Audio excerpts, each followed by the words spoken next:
રાજકોટના ગોંડલના ગુંદાસરા ગ્રામ્ય પંચાયતના સરપંચના ભ્રષ્ટાચારનો પર્દાફાશ થયો છે। સરપંચ ગામમાં બાંધકામ મજૂરી માટે લોકો પાસેથી રૂપિયા ખંખેરતા હોવાનો ખુલાસો થયો છે। સરપંચ બાંધકામ મંજૂરી માટે રૂપિયા ખંખેરતા હોવાનો વીડિયો વાયરલ થયો છે, જેમાં સરપંચ કાળી ઠુમ્મર એક વ્યક્તિ પાસે બાંધકામ માટે રૂપિયા માંગી રહ્યો છે અને ઓડિયો ક્લિપ વાયરલ થયા બાદ સરપંચ સામે રાજકોટ ગ્રામ્યમાં ગુનો નોંધવામાં આવ્યો છે। જોકે પોલીસ ફરિયાદ નોંધ્યા બાદ સરપંચ કાળુ ઠુમ્મર ફરાર થયો છે અને જેથી પોલીસે સરપંચને નોટિસ પાઠવીને હાજર થવાનું ફરમાન કર્યું છે। મહત્વનું છે કે ગુનાહિત પ્રવૃત્તિમાં સામેલ સરપંચ ફરાર થતા ગ્રામ પંચાયતનો વહીવટ ખોરંભે ચડ્યો છે। હાલ તો પોલીસે ફરિયાદ નોંધી સમગ્ર કેસની તપાસ હાથ ધરી છે। વહીવટનું ઈ કેમ કરવાનું છે? ઉપરના પૈસા વહીવટનું દેવાના નહીં આપી દેજો। અરે દેવાના ક્યાં આપવાના? આ જેનાભાઈ ને એક રોય આપી દેજો, બીજાને એક રોય। એમાં કઈક હું સમજી લ્યો ને ઓછું કરો ને યાર, ગામના એમાં કઈ ઓછું નહીં થાય ભાઈ। તમારે 4000 રૂપિયા ભાવ જ હાલે।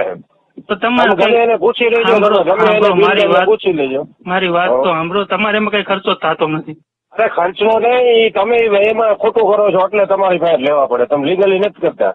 એ તો તમારે તો એમને જ હા, એમને આવતા હોય કે ન આવતો હોય તમારે નથી જોવાનું। તમારે દેવા હોય તો દઈ દો ને યાર, બરોબર?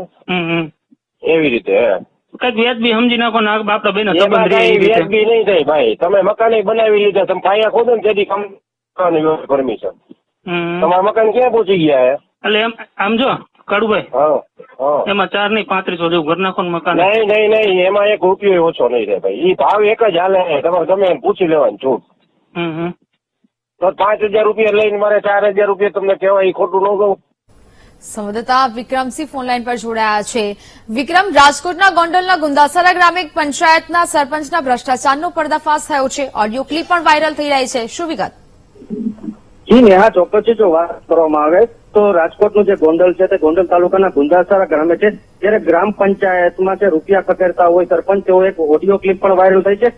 ત્યારે છે ગુંદાસરા ગ્રામના પંચાયત તરીકે હસમુખભાઈ, ઉકાભાઈ, કાળુભાઈ, પરસોત્તમભાઈ ઠુમ્મર હોવાની વિગતો સામે આવી છે। ત્યારે ગામના લોકોને છે ત્યારે જમીન લેવી હોય કે કોઈ મકાન લેવું હોય કે કોઈ દુકાન લેવી હોય કે ઇન્ડસ્ટ્રીઝના બાંધકામ માટે જયારે મંજૂરી આપવાની હોય છે સરપંચ દ્વારા, ત્યારે રૂપિયા માંગતા હોય એવો ઓડિયો પણ સામે આવ્યો છે।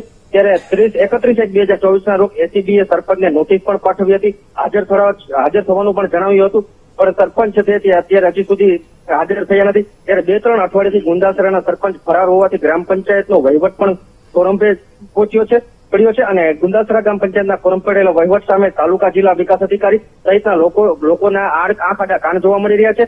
ત્યારે લોકો પાસેથી નાણાં ખખેરતા સરપંચ સામે પંચાયત રાજના અધિકારીઓ કેમ ચૂપ છે? ભ્રષ્ટાચારમાં ભાગ બતાવીને ઉઠ્યા લોકોમાં ઘણા સવાલો પણ ઉઠી રહ્યા છે। જી બિલકુલ વિક્રમસિંહ, જાણકારી બદલ આભાર।